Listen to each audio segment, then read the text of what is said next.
할렐루야. 하나님의 사랑과 은혜가 주의 말씀을 사모하여 생명의 삶으로 나오는 모든 성도들에게 함께 하시기를 바랍니다. 마귀가 사람을 시험하려 할 때는 가난과 질병보다는 돈과 권력을 통하여 그를 더 많이 시험한다고 합니다. 그래서 옛말에도 그 사람의 됨됨이를 알아보려 하면은 큰 돈을 주어보거나 큰 권력을 맡겨보면 알 수 있다고 하지 않았나 싶습니다.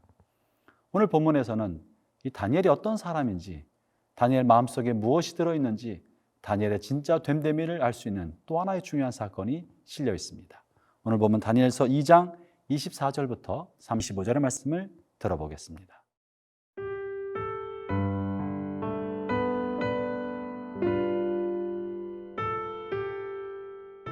다니엘 2장 24절에서 35절 말씀입니다. 이에 다니엘은 왕이 바벨론 지혜자들을 죽이라 명령한 아리옥에게로 가서 그에게 이같이 이르되, 바벨론 지혜자들을 죽이지 말고 나를 왕의 앞으로 인도하라. 그리하면 내가 그 해석을 왕께 알려드리리라 하니, 이에 아리옥이 다니엘을 데리고 급히 왕 앞에 들어가서 아뢰되, 내가 사로잡혀온 유다 자손 중에서 한 사람을 찾아내었나이다. 그가 그 해석을 왕께 알려드리리이다 하니라. 왕이 대답하여 벨드사살이라 이름한 다니엘에게 이르되, 내가 꾼 꿈과 그 해석을 내가 능히 내게 알게 하겠느냐 하니, 다니엘이 왕 앞에 대답하여 이르되, 왕이 물으신 바 은밀한 것은 지혜자나 술객이나 박수나 점쟁이가 능히 왕께 보일 수 없으되, 오직 은밀한 것을 나타내시리는 하늘에 계신 하나님이시라. 그가 느부갓네살 왕에게 후일에 될 일을 알게 하셨나이다. 왕의 꿈, 곧 왕이 침상에서 머릿속으로 받은 환상은 이러하니이다. 왕이여, 왕이 침상에서 장래일을 생각하실 때에 은밀한 것을 나타내시는 이가 장래일을 왕에게 알게 하셨사오며, 내게 이 은밀한 것을 나타내심은 내 지혜가 모든 사람보다 낫기 때문이 아니라 오직 그 해석을 왕에게 알려서 왕이 마음으로 생각하던 것을 왕에게 알려주려 하심이니이다. 왕이여, 왕이 한 큰 신상을 보셨나이다. 그 신상이 왕의 앞에 섰는데 크고 광채가 매우 찬란하며 그 모양이 심히 두려우니, 그 우상의 머리는 순금이요 가슴과 두 팔은 은이요 배와 넓적다리는 노시요 그 종아리는 쇠요 그 발은 얼마는 쇠요 얼마는 진흙이었나이다. 또 왕이 보신즉 손대지 아니한 돌이 나와서 신상의 쇠와 진흙의 발을 쳐서 부서뜨리매, 그때에 쇠와 진흙과 놋과 은과 금이 다 부서져 여름 타작마당에 겨같이 되어 바람에 불려간 곳이 없었고, 우상을 친 돌은 태산을 이루어 온 세계에 가득하였나이다. 느부갓네살 왕이 꿈을 꾸었지만, 그리고 그 꿈을 해몽하라고 바벨론에 있는 모든 술사들과 지혜자들에게 명령하였지만 아무도 해답을 줄 수 없었습니다. 그런데 놀랍게도 다니엘은 하나님의 도우심으로 말미암아 느부갓네살 왕의 꿈을 알게 되었고 그 꿈을 해몽할 수 있게 되었습니다. 다니엘에게는 느부갓네살을 독대할 수 있는 기회, 그리고 느부갓네살에게 자신의 능력을 어필할 수 있는 절대절명의 최고의 출세의 기회가 온 것입니다. 포로로 잡혀왔던 불운의 유대 청년 다니엘, 그러나 대제국 바벨론에서 왕을 독대하고 왕 앞에서 자신의 능력을 발휘할 수 있는 최고의 기회, 출세의 사닥더리가 눈앞에 있게 된 셈입니다. 이럴 때 다니엘은 어떻게 하였겠습니까? 그것이 오늘 본문에서 말해주고 있는 중요한 내용인데요. 다니엘은 놀랍게도 그때 자신의 탁월성이나 자신의 존재감, 능력을 증명하고 드러내는데 그 시간을 활용하지 아니하고 오히려 자신이 갖고 있는 능력과 또 이 모든 것의 근원이 어디서 왔는지 하나님을 드러내는데 이 기회를 사용하고 있다는 것을 알 수 있습니다. 본문 27절과 28절을 제가 다시 한번 읽어보겠습니다. 다니엘이 왕 앞에 대답하여 이르되 왕이 물으신 바 은밀한 것은 지혜자나 술객이나 박수나 점쟁이가 능히 왕에게 보일 수 없으되 오직 은밀한 것을 나타내실 이는 하늘에 계신 하나님이시라. 그가 느부갓네살 왕에게 후일에 될 일을 알게 하셨나이다. 성도 여러분, 다니엘은 자기 자신을 드러내지 않고 자신을 바벨론 땅에 보내신 하나님의 섭리가 무엇일까를 궁리하는 가운데 왕 앞에서 하나님의 영광과 하나님을 드러낼 수 있는 기회를 얻게 된 것입니다. 그래서 왕의 꿈을 해몽할 분은 하나님밖에 없고 또 하나님께서 왕에게 신비스러운 꿈을 꾸게 한 까닭은 왕으로 하여금 미래 될 일을 알게 하여 하나님의 영광을 드러낼 목적이라는 사실을 밝혔던 것입니다. 사랑하는 형제자매 여러분, 우리는 종종 우리가 갖고 있는 능력과 이 재능을 과신할 때가 있습니다. 이미 다니엘은 꿈을 해몽할 수 있는 놀라운 재능을 가지고 있었던 소년이었던 것입니다. 그런데 오늘 느부갓네살 왕 앞에서 이것을 자신의 재능이 아니라 하나님이 주신 것이라고 소개합니다. 여러분이요, 공부를 잘하는 학문의 탁월성도 하나님이 주신 재능입니다.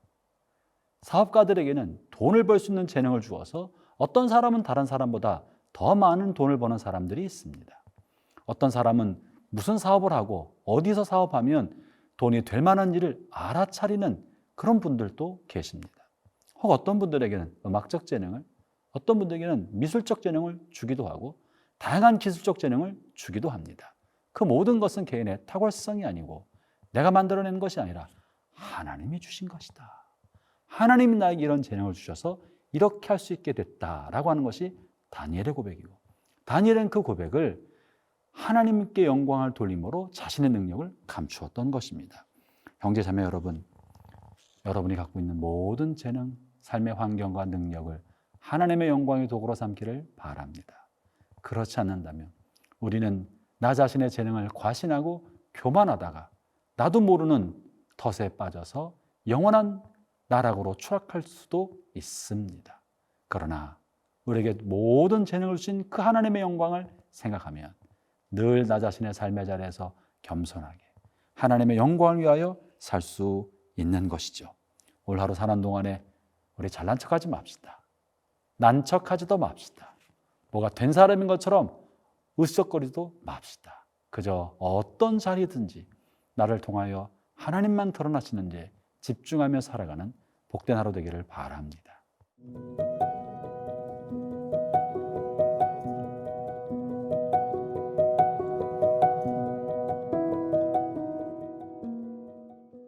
느부갓네살 왕 앞에 선 다니엘은 왕의 꿈에 관하여 이제 말을 해줍니다.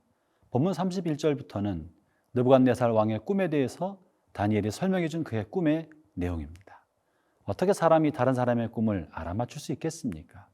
그러나 이 신비하고 놀라운 방법을 통해서도 하나님께서는 세상 임금, 세상 군주에게 하나님에 관하여 계시하고자 하셨던 것입니다. 그 꿈의 내용은 무엇입니까?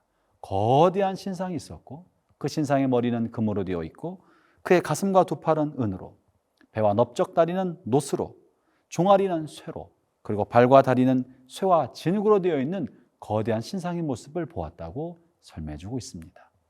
이것은 인류 역사 가운데 지나가고 흥망성쇠하였던 대제국을 상징하는 것입니다. 이것이 무엇을 의미하는지는 이제 내일 본문을 통해서 좀 더 깊게 살펴보기를 바랍니다. 여기서 중요한 것은 인류가 쌓았던 모든 제국은 결국은 하나의 거대한 제국과 같은 것입니다. 나라 이름이 다르고 문화가 다르고 했던 일이 달라도 결국은 하나의 거대한 제국이었고 사람들이 세운 나라와 그 모든 문화들은 어느 날 사람의 손으로 말미암지 않는 돌에 의하여 다 무너지게 된다는 것이 오늘 본문에서 말하고 있는 꿈의 내용입니다. 35절에 이렇게 표현하고 있죠. 그때 쇠와 진흙과 놋과 은과 금이 다 부서져 여름 타작 마당에 겨같이 되어 바람에 불려 간 곳이 없었고 우상을 친 돌은 태산을 이루어 온 세계에 가득하였나이다. 사랑하는 모든 성도 여러분, 이 땅에서 인간이 세웠던 모든 것들은 어느 날 하나님의 힘과 성령의 뜻에 의하여 다 무너져 바람에 날리는 겨처럼 먼지처럼 흩어져 사라지게 될 것입니다. 그것이 비록 화려한 금으로 만들어졌다 할지라도, 그것이 비록 은처럼 정교하게 만들어졌다 할지라도, 그것이 비록 쇠처럼 강하고 부서지지 않을 것처럼 되어 있다 할지라도 하나님의 때가 되었을 때 하나님의 심판의 돌에 의하여 다 부서져 없어지게 될 것입니다. 그리고 하나님의 나라가 태산을 이루어 온 땅을 덮게 될 것이라고 말하고 있는 것입니다. 형제자매 여러분, 여러분의 인생은 무엇을 위해서 쓰임받고 싶으십니까? 이 땅의 화려한 금 같은 문화입니까? 이 땅에 있는 은처럼 정교한 세속적 문화입니까? 영원히 멸망하지 않을 것처럼 강한 쇠로 만들어진 문화입니까? 아니면 하나님의 영원한 나라의 영광입니까? 하나밖에 없는 짧은 우리의 인생이 영원한 하나님의 영광을 위해서 쓰임받게 되기를 바랍니다. 세상의 모든 것들은 다 지나가는 것이요 하나님 나라는 영원합니다.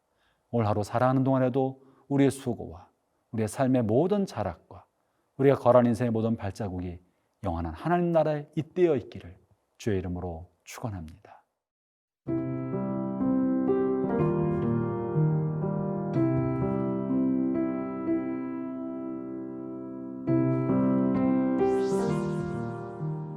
하나님 아버지, 아침 안개처럼 사라질 우리의 인생을 그래도 하나님이 귀히 여기셔서 주께서 자녀로 삼아주시고 한 해의 삶을 선물로 주시었습니다.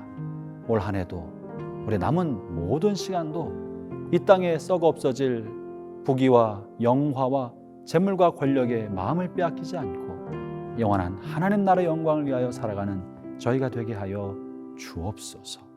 오 하나님, 날마다의 우리의 삶이 주님과 좀 더 가까이 가고 주님의 영광을 위하여 조금 더 쓰임받을 수 있도록 성령이여 오늘도 저희를 선한 주의 길로 이끌어 주옵소서. 예수님 이름으로 기도합니다. 아멘.